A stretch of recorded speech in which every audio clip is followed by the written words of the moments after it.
All right, guys, welcome back for the Monday directions. New unit starting Egypt today. Again, if you haven't taken the Mesopotamia quiz, you'll take it the next day you're in class, regardless of what's happening. So be ready for that. New unit this week.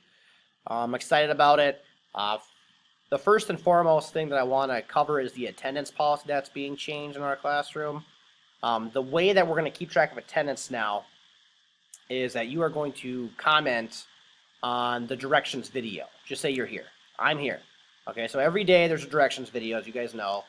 Just on Google Classroom, just write in, I'm here. And then at the end of the day, I'll go back and I'll adjust all attendance, okay? So if you do not watch the directions video and you do not type in, I'm here, on it, well, then you get unexcused absence. So make sure you're doing that from this point moving forward. Starting today, tell your friends, other people in class too. Spread the word so that other people aren't getting silly absences for no reason. All right, to start today, watch the Egypt 101 video. It'll give you a good baseline of stuff we're going to talk about and kind of just give you a little feel for what the Egyptian empire is all about. So let's just kind of get into the notes for today. Yeah, we'll just get into the notes. So ancient Egypt.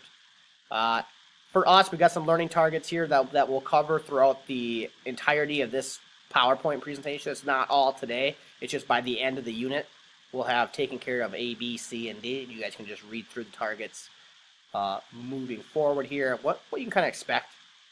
Here's the vocab. Today, your assignment is going to be to start the Egyptian vocab. So obviously, a lot of this stuff will be on the vocab sheet for you. So keep an eye out for that. Okay, let's get this thing rolling. Now that we got some essential questions today, I'm going to say them out loud if you want to write them down in your notebook. Because again, the essential questions are the test questions. So here's the questions we're trying to solve today. Number one is, what is papyrus? Okay, what is papyrus? The second one is, who is Djoser and who helped him? So we need to know who Djoser is and then which individual helped him. So a two-person question. And then another question about a person is, who is the great unifier? We got those three things. All right. Now, ancient Egypt, it's broken up into a few different time frames, as you can see here. We're going to focus on the ones that are in black. So we're going to focus on the Old Kingdom, the Middle Kingdom, and the New Kingdom. We're not going to get too advanced here and look at all like the late period, the Roman period. We're going to focus on these three for our class. Okay. And we're going to start with the Old Kingdom today. Now, Egypt is given the nickname of the gift of the Nile.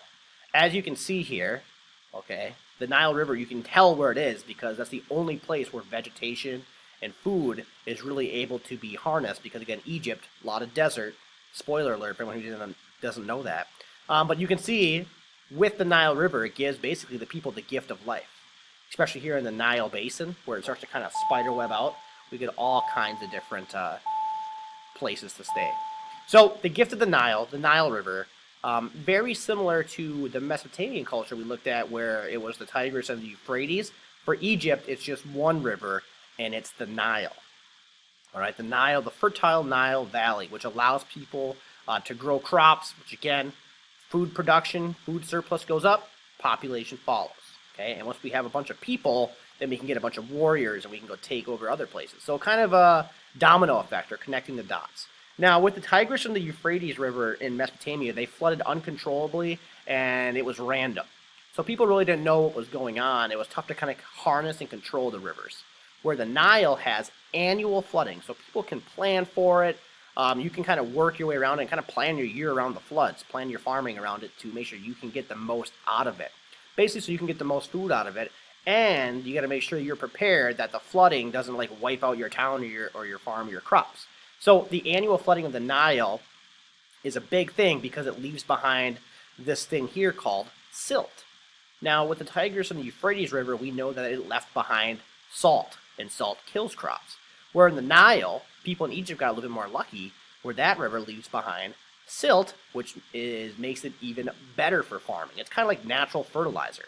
All right, so keep that in mind. Silt gets left behind in the Nile, which allows for greater production of farming. With the annual flooding, it made it easier for irrigation systems. Their irrigation systems did not have to be as complex as the people in Mesopotamia. because they had to do more to help control the rivers. Where in the Nile here in Egypt, they just need basically the most basic form of irrigation, which is just dig some ditches, let the water from the Nile spill out, kind of like if you did it like at a beach sometimes. If you guys made like a big sandcastle and you wanted to build a moat or something like that. Basically, what it is. So they have the ability to create these simple irrigation systems, which allows for, again, more production of food. More production of food, more population. And if my family, if I'm a farmer and I have so much surplus of food that me and my family isn't going to be able to eat it all, well, now I can go and trade that surplus, or I can go sell that surplus at the market and make more money. So keep that in mind. It's a big thing to have more food. It really helps out. The Egyptian creation myth, we're not going to worry about that. We just wanted to know that basically for their daily life, guys, just farming, fishing, and kind of cooking, that's basically it. It's a simple life for the most part, unless you're more of like the nobility or the higher classes. But if you're just an average person, you're probably just a farmer or you're some type of laborer. So pretty simple. Now, how do we know all this stuff about the Old Kingdom? All right, well, we talked about cuneiform in Mesopotamia. Well, now what we get in Egypt is this thing called papyrus, which is just Egyptian paper. So and all these informations and data is recorded on Heretic Scroll piece here, which is just another way for them to keep records. And if they're keeping records, obviously history starts with writing. Now, us today, we can look back at these writings and get a good idea of what was going on during their civilization. So we want to know papyrus, right? Egyptian paper, that's where they wrote their stuff down on. It's made from the papyrus plant. It's kind of like cattails. If you were thinking about like Minnesota on lakes, you got cattails. It's kind of like that, and they just grow on the banks of the Nile River. So there's an abundance of papyrus plants. So obviously, we'll never really have a shortage of paper. So papyrus, and that's one of our questions, right? What is papyrus? Egyptian paper. So as long as you got that down, you have a test question correct already. Moving on to the housing, there are different classes in Egypt with the middle class and the peasants. Obviously, that takes place in every single civilization, even in our civilization today, right? Different homes, you can kind of tell which class somebody is in our society based on their house, or people like to assume that. All right, so we got that taken care of. Egyptian women at this time, primarily attached to household duties, so you wouldn't really have like a job per se, more just being like a housewife kind of, is what's going on early on in Egyptian culture. They cannot hold office, attend school, or join bureaucracy, and bureaucracy is just the government, fancier word for that. They could own land, sue for divorce, and had legal protection in theory, right? According to their laws written down, they had protection, but it's kind of like one of those things where we don't really know if the laws were actually upheld. But one really big positive for women in the Egyptian civilization is that we actually have our very first ruler. Our very first women ruler will come from this unit in Egypt. All right. Another odd thing, or kind of an interesting fact about Egypt, especially in the Old Kingdom, which we're looking at now, kind of the first phase, is that we have so much record keeping on Egyptian and beer and wine, and how it was super important for them to make it. And there's a few reasons why we have so much information on and why they drank so much beer and why they drank so much wine. First and foremost, if you're a farmer, you're probably growing barley, okay? And barley can be used to be turned into beer. So you have just like a surplus of barley that you could just use. So we really have a nonstop inventory of stuff that we need to make beer. So that's easy. Now the question is, why do they drink so much of it? Okay, why do we drink wine and beer instead of water? Well, we got to think about it. The Nile River, okay, the gift of the Nile. Yeah, it gives us food. Okay, yeah, it helps us farm. Yeah, we can irrigate it. But also, it's the only really water source. So I don't know about you guys, but if I'm taking a shower, I would like to have maybe water when I'm taking a shower. So that's what would happen, is they would also bathe themselves, clean themselves in the Nile.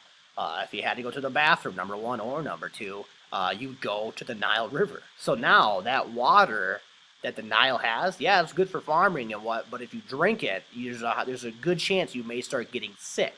So honestly, ancient Egyptians started to become big into beer and wine because it was honestly safer to drink than the water. So if you want to jot that down, I'll throw that on the quiz. Okay, kind of an interesting fact. Ancient Egyptian beer and wine, way safer to drink than the water itself. All right. Moving on. The first kingdom, so kind of like Sargon the Great of Mesopotamia, we always want to know who the first kind of conqueror is. In this case, we have a guy named Narmer, or Menes. Again, ancient records call him both names, but it's one guy. He's considered the great unifier of Egypt. So this guy is our question number 3. Who is the great unifier of Egypt?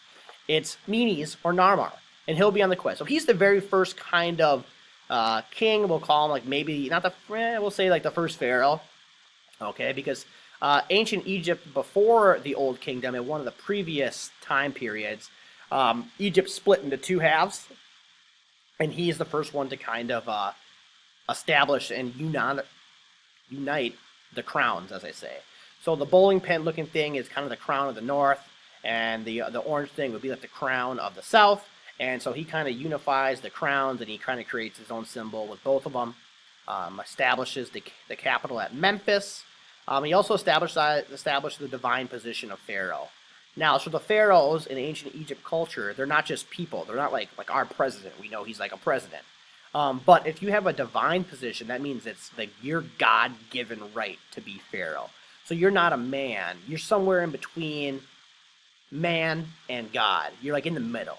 Okay, you're higher up than man, but you're lower than gods right now. And eventually we'll see that pharaohs kind of get this, they're kind of going to be ended up looked upon as walking gods or living gods. Okay, so keep that in mind. The divine position pharaoh, yeah, they're a pharaoh, but to the people, they're kind of seen as a god too. So keep that in mind. It'll make the other stuff in this unit make more sense. So Menes Narmer, the unifier of ancient Egypt here. Again, this is just kind of showcasing the crown system. But we just want to know that he's the great unifier. Social hierarchy is pretty simple like before. You'll have the pharaoh on top because, again, he has the divine right. We have that. We have the priests. We have the royal overseers. We have district governors, then scribes, then artisans, and then farmers and laborers.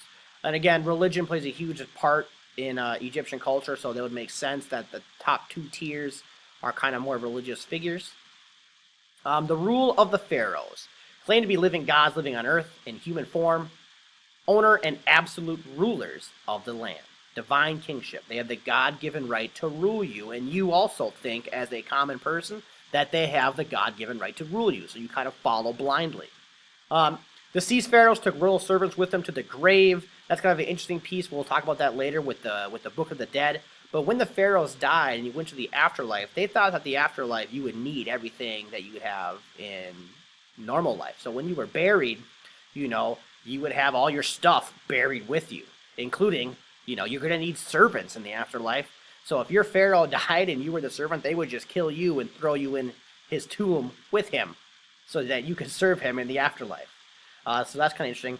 We'll talk more about the gods later on, so we'll kind of skip that for now. But the Old Kingdom, okay, this is kind of where, this is what most people think about when they think of Egypt. They think about the Old Kingdom. So it's a really important aspect in Egyptian culture or time period. And they're known as the pyramid builders. So if you want to write that down, I'll put that as a test question as well. The Old Kingdom is known as the pyramid builders, or the question's probably going to be which timetable in Egyptian culture is known as the pyramid builders. The Old Kingdom, the New Kingdom, or the Middle Kingdom. So something like that. Just know the Old Kingdom is where we get all the buildings, all the pyramids basically, all these different things. So we want to know the first, right? It's always about the first at the beginning of the unit. So the first pyramid builder is this pharaoh named Djoser. And there's a million different ways to spell his name. So there's a Zoser. There's also a Djoser, I believe. So Djoser, he's the first pharaoh to come up with this idea of, yep, I need to have a tomb and I need to make sure it's massive and luxurious. So he kind of comes up with the idea and he gives his plan to the architect in charge. His name is Imhotep.